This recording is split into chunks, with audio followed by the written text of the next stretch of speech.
So if you're like me, you're trying to grind out for all of the camos for the Black Sky combat rig camo. And to get Black Sky you have to get solar and diamond on each combat rig in the game. And whilst I was grinding up for the merc combat rig to get diamond, I did struggle with the bunker segment a lot.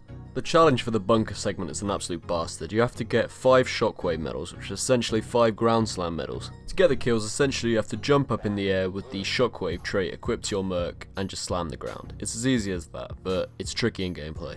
So I'm going to be giving you guys some tips on how to get these shockwave kills a little bit easier. Okay, so like all my past relationships, this video won't last long at all. I'll be making these tips concise and straight to the point so you don't have to wait around too much. But cheers guys, let's get into it. Okay, so my first suggestion is to try out your different play styles and see what you prefer.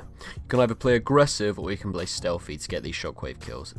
When you're playing aggressively, you have the chance to engage enemies quicker and more violently and they won't be expecting it, so you can get these shockwave kills off quite frequently. Or at least try to. But then again, the problem is, if you are playing aggressively, then you have a greater chance of being killed. And trust me, getting killed mid-shockwave is the most annoying thing. You can see it, you can see the bunker body right there, you're just about to unlock it, and then some tosser with the MV4 flatline kills you. And it's suppressed, alright? It's happened to me multiple times, and it's just not what you want, okay? It's just not what you want at all. You can also try to play stealthy though, you can experiment with different playstyles, it's completely up to you and preference really. But if you play stealthy, then you have a greater chance of sneaking up against enemies and flanking them, and that may grant you a better opportunity to use your shockwave. If you're silent and using perks like Ghost and Awareness and Dead Silence, whatever it is, I'm not really a stealthy player, but if you do choose that, then you might have a greater chance of getting these kills from behind or on a flank. So as I said, it's completely up to you guys, it's all about preference. You should experiment with what playstyle is better for you, if you're a better aggressive player or if you're a better stealthy player. Whatever gets you these shockwave kills faster, that's all I'm saying. Okay, so that was my first tip to adjust your playstyle to whether or not you're aggressive or whether or not you're stealthy, to see if you can get those shockwave kills in a different playstyle. Okay, so my second tip is to play on ground war. This enables you to fight against a lot more players on the opposing team.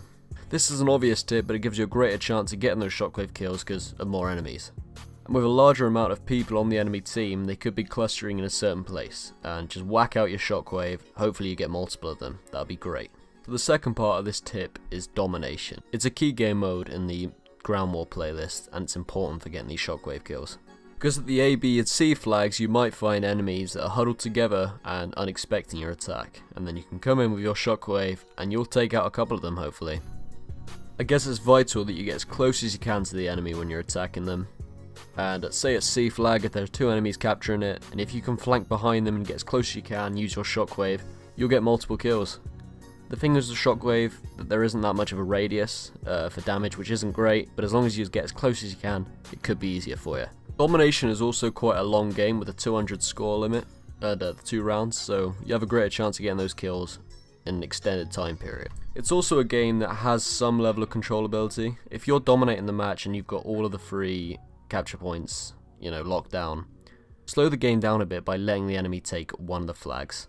It just decreases that score and makes the game go on for longer, so you get a greater chance of getting these shockwave medals. And for the third tip, normally I'd dedicate it to a class setup, but unfortunately you can't really do anything based on the weapons that you have to help you get these shockwave kills. All I can suggest is that you use Ghost or Hardline, or no, not Hardline, sorry, or Dead Silence to help you out with the stealthy side, but that's all I can suggest for the classing.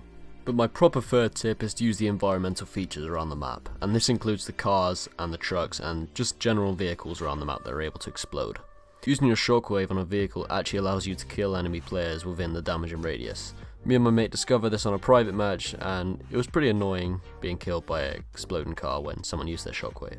But it does work, and it's probably a more reliable way than anything else I've suggested, to be honest. If you just go around with your shockwave blowing up cars, hoping for the best, you might actually find a kill out of it, especially on hardcore with the health lowered. An example of where you could effectively use this is whilst playing domination on the map Retaliation. When enemies have just captured C and they're coming straight out next to that truck, you can use a shockwave and you can blow it up, and hopefully you might be able to get one or 2. I actually got quite a few of my shockwave medals by blowing up the vehicles around the map. It's pretty stupid, but it actually helps quite a lot. Okay guys, so just to recap, my tips were to change your playstyle and experiment with what is better for you, play domination and to play ground war, and to use the environmental features like the vehicles to your advantage. I do hope these tips helped you out guys. I just decided to make this video because these are the adjustments I made to help me get in the shockwave medals because I'm trying to go for Black Sky. Please leave a like if this video helped you, and if you have any other tips, please just comment them down below. And remember to smash that subscribe button if you're new, that'd be sick. And I'll see you guys in the next one. Bye bye.